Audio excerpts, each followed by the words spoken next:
So there's a couple of people on the dating app, and he uses the name Prince Charming, and she uses the name Sweetie.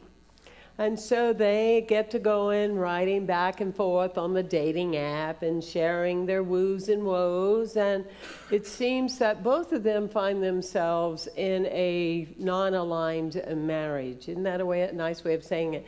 So they're having this relationship on this dating app, and they're talking about their woos and woes, and they discover that they have a liking to each other. And so they agree to meet. And wow, was Mary and Paul surprised when it was the same couple that had been complaining about their marriage. It was them meeting each other. And if you didn't get that, it's on YouTube. You can follow it later. When we look at spirituality and being a human being, we are keenly aware of that saying that's way old about there's an 18-inch difference between the heart and the head, right?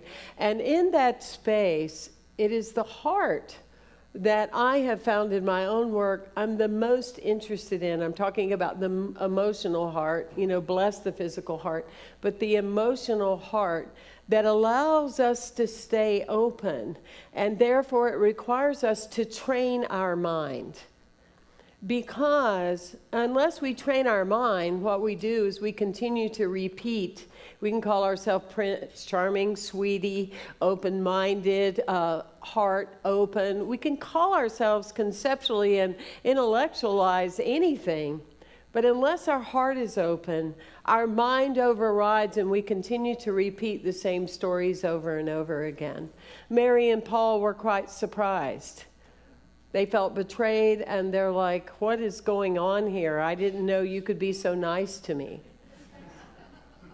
But in the heart of the matter, I've found this in 35 years of teaching in front of spiritual communities or with spiritual communities, that oftentimes people do not come with an open heart. They come with a mind that's determined that it won't be like the church they had before, the one they left. People do that in relationship.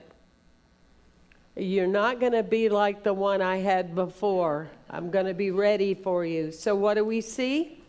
The one we had before. Are you following me?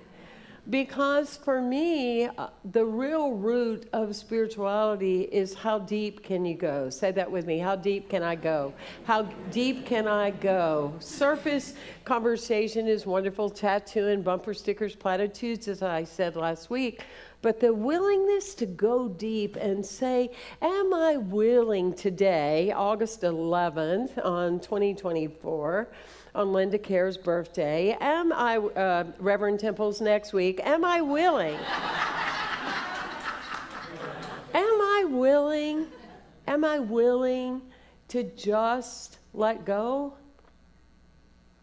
There's a saying that says, life is so much more than joy and love. The freedom of life is when you feel relief. Everybody go, ah. Because here's the thing. People will say to me sometime if I'm getting involved in an entrepreneur thing or a business thing with somebody, can you trust that person? They'll say to me, can you trust that person? Does anybody ever say that to you? Can you trust that person? And I go, I don't know. But I tell you what I do know, I trust myself. And that's where the heart can stay open because we trust ourselves. There is that intuitive, instinctive power within us that will guide us. And it's always been guiding us. And it's never that life has let us down, or God forbid that God let us down. Those messages from our angels and guides do everything but almost slap us on the head, right? It's like, let me learn to listen to the whispers of the angels so I don't have to be hit by a 2x4. But those messages comes, it is the ability to listen and assimilate and identify with them. Is this working for you so far? Because I have a few more minutes, I can switch over. But this is the key. The people that I meet that are full of life, that I want to be like, that I want to grow up to be like, whether they're in the numbers are getting higher for me now, but whether they're in their 70s or their 80s or their 90s or 120, are people that their hearts are open. Bring those people. The hearts are open to develop so that we may awaken the true soul contract that we have. We all go around, oh, I have a soul contract. Yeah, but it's not agreed with your head. It's about your heart. Hope, opening the heart. Years ago, I traveled the country teaching Richard Carlson stuff. He was only on the planet for 45 years. He must have made an agreement, I'm coming in, I'm going to do my work, and then I'm exiting out. And he wrote the book, Don't Sweat the Small Stuff. One of the best-selling books of all time in its day. And don't sweat the small stuff in your family and at work. And I traveled the country teaching that. And I realized why I had been picked. Because more than most people that attended, I really needed it. But the learning that I had was immense. And I was thinking as we're here finishing up the summer, and I'm not really sure what summer is here, but I'm doing the best I can. Okay. It feels like summer. I'm supposing it is. But one of the things that I learned from teaching that material is never make a major decision when you are in a mood. And never talk to your life mate about something that's been bothering you when you are in a mood. Nor your pets when you are in a mood, or your children or your grandchildren. Just don't talk to anybody when you're on a mood. And please don't go on Facebook and social. It's a real life lesson. Because we overgeneralize, we project, we do narratives that are very unfair to the people that are there. And often it's looking at people. It's like one of my friends, she said, my husband and I, we say our vows every year. Really? Yes, we say our vows every year because we tell each other, we say to each other, moving forward another year, how can I support you at being a better human being? Is that great? Wouldn't it be wonderful if we all came from an open heart and we would say to our parents and we'd say to our children, we'd say to our animals, we'd say to everybody, how can I support you at being better at what you and who you are? Amen? Instead of, I'm here in my life and I'm very spiritual and I need to protect myself from you somehow. No way. We let it all out. We let it all be seen and we let it all be felt. I love to talk about gratitude and grace because gratitude, when we say what we are grateful for, it's based on what we see. When we have our hearts open, grace is what we haven't seen yet. Gratitude is based on our past of what we've been praying for.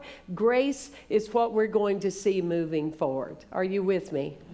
And so when you are holding that container in your heart, not only recognize the gratitude, but pray for the unknown. That was the beauty of Fillmore. When Charles and Myrtle would gather together, they would say, we don't need to pray for things. We need to pray for faith to see the things. Because right now they're unseen. So I'm praying for a consciousness to bring in what I don't see yet. So I'm increasing that because we are manifestors. Do you agree we manifest? Yes. Do you agree that we bring things into our life based upon what we focus on? Yes. And so the energy of that, when we bring it down, we pray to recognize a faith going in the direction that we want to go. We have faith. If you go, well, I don't know if I have much faith, look at your life. What do you see? Everything you see in your life is based upon the faith you've had up till now. What we choose, energetically speaking, we may be required to upload a greater faith. Yes? Are you with me? Yes. The other thing that I work with myself and teaching other people is that there's a big difference, and I've said this one other time. I remember it, I'm just saying. is that there's a big difference between being with your heart open, being a caregiver and a caretaker. Are you aware of that? There's a big difference between our work, I feel, the fifth principle of unity, where it says through our words, thought, and action, we show how we can live an abundant life of joy and happiness and not being in control. In that space, the fifth principle is that my work is to be a caregiver.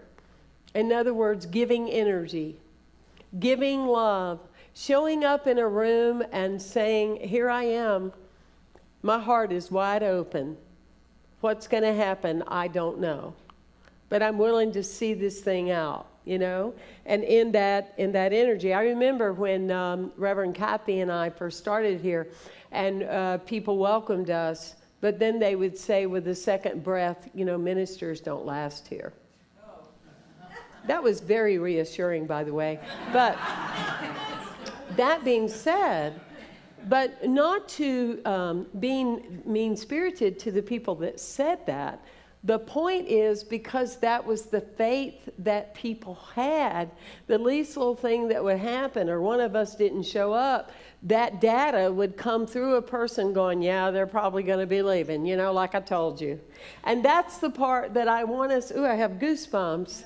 That's the part that I want us to learn to see, is that the data of our mind keeps producing the same stories about our family, the same stories about our children, the same stories about our grandchildren, about our experience. So when we clean up the debris and the toxins from our heart, we can see them like Prince Charming and like Sweetie. Call me Sweetie if you like. It's okay. You know what I'm saying? So it's a different energy. We can talk about being positive and, you know, and being welcoming, but the deep work has to happen inside. I'll tell you an example of something, if you're interested, that happened to me a couple of weekends ago. Sure. Yeah. Thank you. Yeah, thank you, Kathleen. Yes, I was at a big event in LA. It was an expo. And I was standing beside a healer. She works with trauma and childhood stuff. And so anyway, a gentleman walks up. Could have been a woman, but in this case, it was a guy. Oh, and he hugged me, and oh, just lace right on the side of my neck, aftershave. And she noticed I tensed up, which is not me. I'm a lover. She went, are you all right? And I said, uh-oh, I'm going to be speaking in a little while, and he just left his aftershave all over me. And I said, it's a thing. She said, it's a thing? I said, yeah. I said, and I have done so much to make it go away. I have put in so much energy and gone to shamans. I go to shamans and they go, oh, we have this issue too. And I go to this one and they say, I have this too. And I've taken homeopathy and drank green juice and did all kind of things. And I still have this kind of thing. And you'll notice that on Sunday morning, if you're interested, that I reserve sometimes because my voice, I lose my voice, unbeknownst to me, okay? So anyhow, she goes, you know what I found is that sometimes that goes all the way back to your childhood of a trauma. I'm going to work on that, I said. So I did. I recognized the man that attacked me at the park. I recognized the man that was having an affair with my mother when I was 7. She said I could say that. And that was that thing. So on Friday night at the donors dinner, the top donor dinner for Unity of Santa Barbara, a guy comes and stands beside me, and he is loaded with the smell. And I got closer to him. And I literally talked to him and hugged him and told him what I was doing for 10 minutes. And I am healed. Right? And you see, that's why we say we're always students of this life, because there's always something wanting to reveal itself to us that bring us to this newfound self, so our hearts are open. We're destined for our hearts to be open. We're destined for that energy. And when something's in our way, life will give us that beautiful, wonderful, and rich answer. Elizabeth Gilbert, I love her work.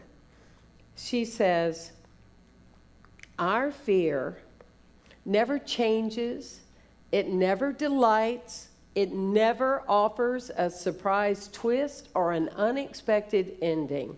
Fear is a song with only one note, only one word actually, repeated at full volume on an endless loop. Stop. We are all equipped with the same basic fear package. There's nothing interesting or compelling or original about it. And then she poses a question. Do we really want to build our lives around the most boring instinct we have? Wow. Powerful. So there's a story of a wonderful preacher, true story, Tony Evans, and he had this fear of elevators and getting, cramped in, or is something happening to it with a whole group of people. And so, of course, cause and effect, he finds himself that it stopped along the way between floor 2 and 3, and people are panicking, and people are yelling, and people are, what are we going to do? And they're sweating and everything. And he's just observing, all this going on. And they're resisting, and they haven't let go, and they're certainly not releasing. And he says, well, I look over there, and I see the telephone. So I walk through the group, I pick up the phone, and I say, we need help. And in a moment, it was all handled. And he went on to say, how often do we feel stuck?